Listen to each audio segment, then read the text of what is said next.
All right, everybody, here we are with our Oedipus the King unit notes. I'm going to go ahead and take you through some slides here and explain what's going on. You should have with you at this point the background sheet with all of the fill-in-the-blank sections. So make sure you have something to write with, make sure you have that sheet ready, and we'll go ahead and jump into it. Remember that throughout the unit, if we have any assessments, any tests or anything like that, I will let you use your notes. So you definitely want to make sure that you have that with you. All right, so let's go ahead and get started. So Oedipus the King unit notes with Mr. Perry. So the first thing we're going to do is we're going to look at some modern day theaters, all right? Because one of the things I'm going to try to convince you of is that the ancient Greeks and all of the things that they came up with regarding plays and drama, all of these traditions are very much still with us today. So if you were going to see a play today, or really kind of any major performance, you would probably sit in a setting similar to this. This is called stadium style seating, where you've got the rows of people and they're kind of they go up in different tiers. Very often at the front you have the orchestra pit. This is where all the musicians would play, and then you've got the actors and everybody up here, and this almost looks like it's some kind of modern version of, it almost looks like an ancient Greek play of some kind. But you've got the scenery and all that stuff over here, all right?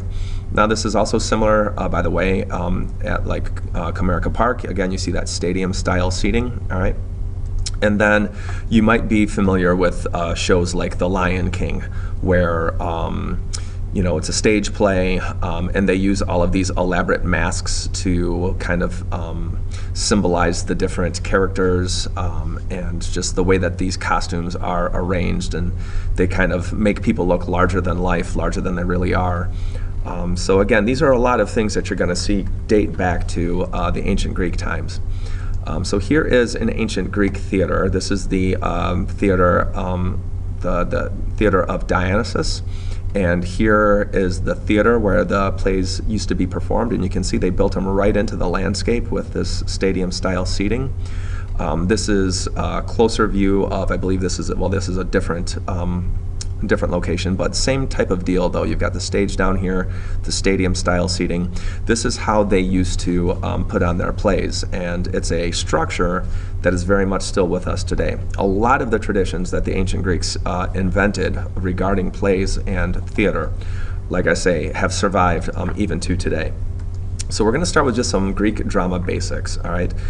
One thing that you should know before we start reading Oedipus the King is that the ancient Greeks were the ones who invented plays. They invented drama. They came up with the whole idea of, hey, I can take a person and I can have that person pretend to be somebody else and have them deliver lines, and we can tell stories and we can act it out and we can kind of teach things to our people. And they really, you know, caught on. They really took off. The plays actually began with, as a religious ceremony. They had a group of people called the chorus, and originally what the chorus would do is they would just recite these kind of religious ceremonies, these religious passages, and they would dance in different directions, and it was this whole thing, and it was always a group of people just basically observing their religious practices. So again, here's an image of what the chorus might look like, this group of people performing together. Well, then what happened was this guy named Thespis decided that he would step away from the chorus. He was originally part of the chorus, but he decided that, you know, as the chorus was sitting there singing to their gods and like calling out all these prayers to the gods, he decided to step away from them and talk back as if he was a god, all right? And that sort of became a thing. People were like, oh my gosh, we can actually, you know, pretend and go back and forth and start delivering lines. And so that's where we get the modern term thespian for an actor. It goes back to the first actor in ancient Greek times called Thespis, and here's a sculpture of what he supposedly looked like.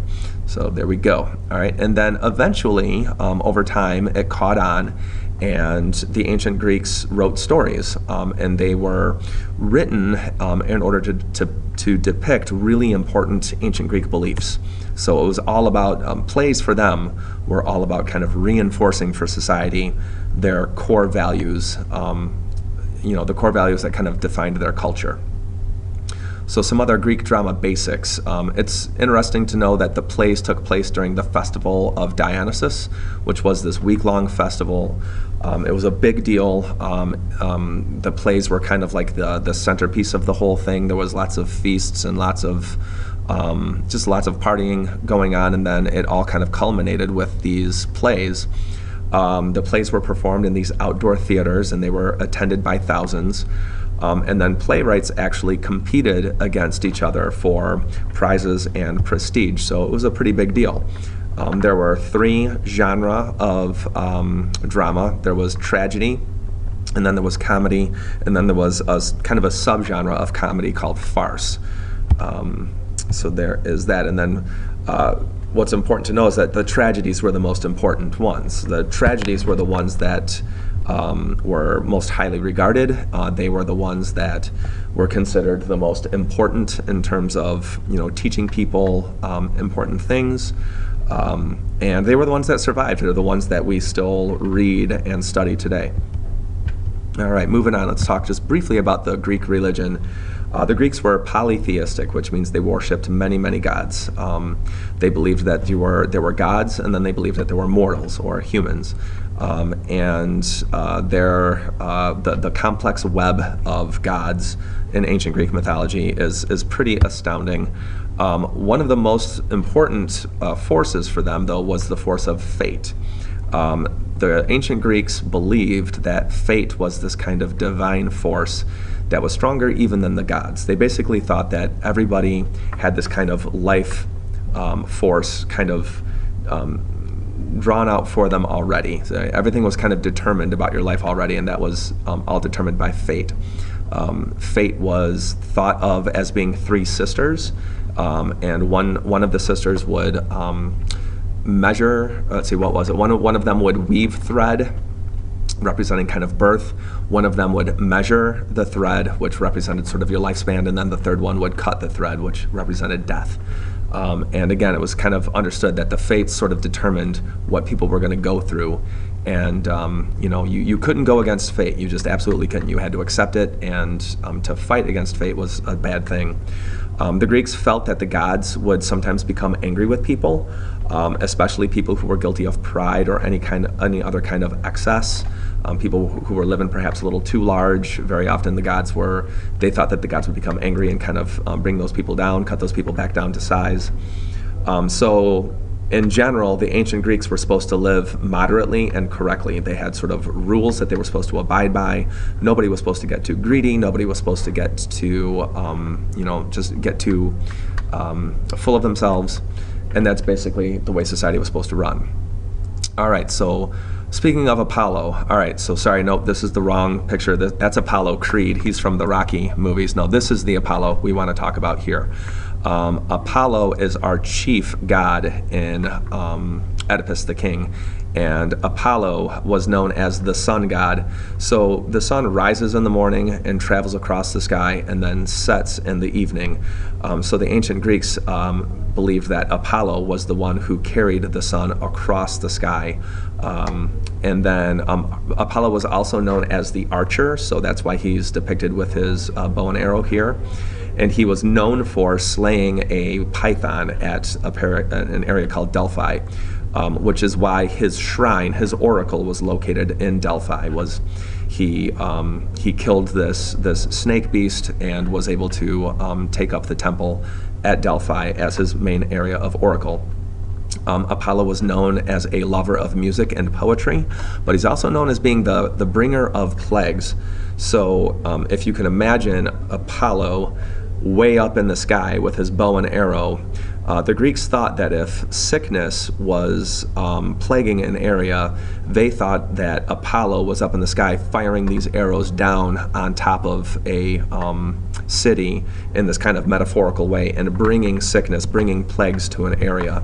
So that's really what Apollo is known for. Okay, now we're going to talk about my main man, Sophocles. He's the playwright who wrote Oedipus, a very important one. So the author of Oedipus. The big thing, believe it or not, that Sophocles was known for is he was the first guy who wrote a play that had a third character on stage. Every play written before Sophocles would only have 2 people on stage at a time. You never had more than 2 characters on stage delivering lines to one another. He kind of revolutionized it by, oh my gosh, introducing a 3rd actor. Now this is crazy today because you'll go to see plays today and there'll be 30 actors on stage performing things. But back in ancient Greek times it had to be very simple, because remember, you had people sitting on the side of a mountain sometimes for 9 hours at a time watching these plays. So you couldn't get too elaborate with your staging. You had to keep things simple. But he was, like I say, known for introducing a 3rd actor. In general, he's the one who's most highly regarded of the ancient Greek playwrights. He's the one considered to be like the guy who brought drama to its highest form of art. So acting in ancient Greek cultures was a really big deal. It was performing in plays as an actor was considered a civic duty, much like being a part of a jury. During trials today, it's considered a civic duty. It's something that you just have to do as an American. So in Greeks, and for the ancient Greeks, being an actor was this really important kind of honorable thing to do. One actor would play several roles, so the costumes were very simple and very symbolic. You had to be able to change costumes quickly. Actors wore these very simple costumes called a chiton, as well as platform shoes to make them taller and appear bigger. And then they also had these dramatic masks. All right. Again, ancient Greek drama really is known for its masks more than anything else. It was one of the traditions that survived. So I know I've asked you guys about this before, the whole happy and sad face mask. This again is an allusion to ancient Greek times when they used masks during the plays. So these are some ancient Greek masks, what they might have looked like a long time ago. The dramatic masks were a way for actors to quickly switch roles. And they also helped project the actor's voice. So they actually had they had a symbolic function, but they also had sort of a practical function as well. The masks had these kind of symbolic aspects to them, so they would identify social class, they would also identify the gender of the character. And the masks were crafted in the expression most dominant of a character's personality. So obviously this would be somebody who's going to have some kind of big surprise or experience some kind of shock, whereas this is more angry and wrathful, so this might have been a mask used in to play the role of a god. All right, so here, now we're going to look at the actual setup of the theater, and again, this is the theater of Dionysus at Athens. So here is where the plays would be performed. This is where the party would take place during the festival. Here you have kind of an artist's recreation of what it would have looked like back in ancient Greek times, and then again, this is what the ruins look like today. But you can see that they had these backdrops, where you had scenery and all that kind of stuff, and then you had the stage, you had this little dancing area here. All right, so we'll look at the actual theater itself. Theaters were built into mountainsides, all right, and the stage, which they called the proscenium, and then the background, the skene, was at the base of the hill. All right, and then the seats were known as the theatron. That's where everybody sat, and they were built into the hill and made of stone. So they naturally had that kind of tiered effect to them. So even people at the top of the hill would be able to see way down here what's happening on stage. The orchestra was that area right in front of the stage, and that was a circular area where the chorus would come out and perform their portion of the play. All right, and what's interesting about this, what I always point out to classes, is that a lot of these labels still have stuck with us. We have, instead of the orchestra, we have the orchestra pit, usually right out front, and then skene, obviously that sounds like scenery. The theatron, we call this the theater now. So again, a lot of these things really have stuck with us.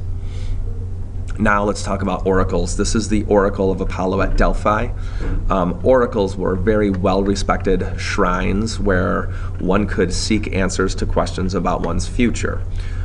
So you would visit them and ask questions. You would have to deliver your question to a priestess, and then the priestess would go into this little cave area and confer with the god supposedly, and then come out and deliver the message, deliver the oracle.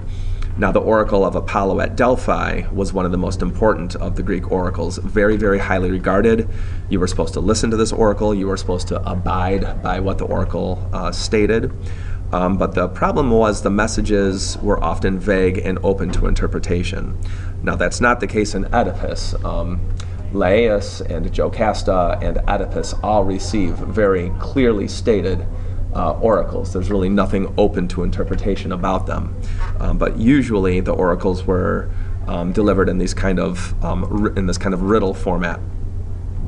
So now we're going to look at the form of Greek tragedies. Greek tragedies basically alternate between two things. The first one is called a dramatic scene. So there will be a scene which will be interaction between characters, sometimes two, never more than three. So you'll have characters on stage talking about what's going on. And then you have these things called the stasimons. Now, when the stasimons occur, that's when the chorus would come out. So basically, you would have a scene unfold, and then the characters would leave, and then the chorus would come out in the orchestra, and they would dance and they would perform the stasimon. The chorus is meant to represent the common citizens of the play. So we've got King Oedipus. You know, he's the ruling class. But when the chorus comes out, they're meant to represent the common people. So if you're an audience member at one of these plays, as an ancient Greek citizen, you would have identified with the chorus. Whatever they say, whatever they think, is also supposed to be kind of what you're thinking. So the chorus would come out and they would reflect on the events of the play, and they would also ask questions about the future. The stasimons are broken down by the strophe and the antistrophe. So the chorus would dance in one direction during the strophe and they would deliver some of the lines, and then when it says antistrophe, they would go in the opposite direction and they would deliver the lines in that section. And it goes back and forth. The stasimons are kind of difficult to understand because there's a lot of references to ancient Greek mythology and a lot of references to ancient Greek beliefs. So when we read the play, you'll find the stasimons to be a little bit challenging, but you just try to sort of filter through all of that and look at just sort of the main ideas. All right, so now we're going to get to some drama terms. Tragedy, believe it or not, it translates to goat song. You don't really need to know that. What you want to know is that anytime you see a tragedy, it means it's going to show the rise and the fall of a tragic hero. All right, your tragic hero is going to be a successful person, usually a person of high status, not always, but often a person of high status. But the problem is this person has a tragic flaw. There's going to be something about that person's character that is negative. Now, that tragic flaw will be a negative personality trait, and ultimately it's going to lead to that hero's downfall. Oftentimes in ancient Greek tragedies, that tragic flaw is called hubris, which we already know is excessive pride, often portrayed, like I say, as a tragic flaw. Another important one we've already talked about, of course, is catharsis. All tragedies are supposed to have a moment of catharsis, which is a purging or a cleansing of the audience's emotion through the tragedy of the main character. So something just god-awful is going to happen to that main character, and it's going to cause serious, serious suffering on the main character's part. Might even result in death. But in that moment, the audience, again, is experiencing it with the character. So it's this cathartic moment, which is meant to cleanse them of their own negative emotions. All right. The chorus, again, a group of people, 15 to 20 men. They were always on stage, and they frequently would sing and dance. Very often they would have a leader who carried on a dialogue with the main characters, or sometimes would carry on dialogue with the rest of the chorus. All right. And now we'll talk about the three unities. All ancient Greek plays had to observe what are called the three unities. So there's what's called the unity of time. The action of the play has to take place in 24 hours, all right? And if anything happened on a previous day, the dialogue would fill in the audience. All right, I was just interrupted here. I'm going to have to pause for now and finish this up later. Okay, sorry about that. I was interrupted by the bell, so let me get back to where I was so I don't have to re-record this whole thing. So we were talking about ancient Greek drama and all that good stuff. Sorry about all this, guys. And we had ended up right around here. We just talked about the All right, we were talking about the three unities. Here's where we left off. So all ancient Greek plays had to observe the three unities. Can't take more than 24 hours. If it has any other information, again, the characters will talk about it, but it won't actually be depicted. You also have to have what's called unity of place. So all of the action is limited to one setting, and so they could only use one unchanged set. So again, they had to keep things simple because they didn't have all the technology we have today. And then finally, there's what's called the unity of subject. The focus was on one main character, one main conflict, and there were no subplots. So it's always concentrated on one single idea or one single conflict faced by the main character. Okay, now we get to some major themes. So one of the most prominent themes in the play is sight versus blindness. There's lots of references to being able to see, lots of references to blindness, and Sophocles very effectively brings up this idea that people are often blind to truths about themselves. Even though we have physical sight, we're often blind to things that others can see in us, but we just can't see it in ourselves. And then there's also the concept of fate. So fate was already touched upon in terms of the Greek belief system, but there's this question that's posed: how much of our lives is influenced by forces beyond our control, and how do we respond to that? Well, how do we try to take control of that, and how do we respond when things don't go according to our plan? Okay, finally some language terms. This is it, last slide. So I love this play because we get to talk about paradox, which is a statement or an idea that contradicts itself but is still true, all right? So we'll have a lot of fun with paradoxes and look at different paradoxes that exist in the real world. We also have to get some fun with the term oxymoron, which is a word or a phrase that contradicts itself. So it's taking the idea of a paradox and basically condensing it to usually a two-word or a three-word phrase. Sometimes it's a single word, sometimes it's a little bit more. Juxtaposition is another thing we're going to look at a lot in this play, which is placing opposite ideas side by side for the sake of contrast. Dramatic irony is also, very heavy in this play, which is when the audience knows something that a character on stage does not. So very often a playwright will let the audience in on a secret. We'll know something. All right. So for instance, we're going to read this play. We're going to know the whole time that Oedipus is married to his mom and he's the one who killed his dad and he's really the reason for the plague. And there's going to be several times where Oedipus is going to kind of allude to that truth, but he doesn't really know what he's saying. And we, as audience members, see the full truth. So there's this dramatic irony that takes place in those moments. All right, guys, so that is it. This will give you a lot of the important background information you need to know for the play. We'll see you in class.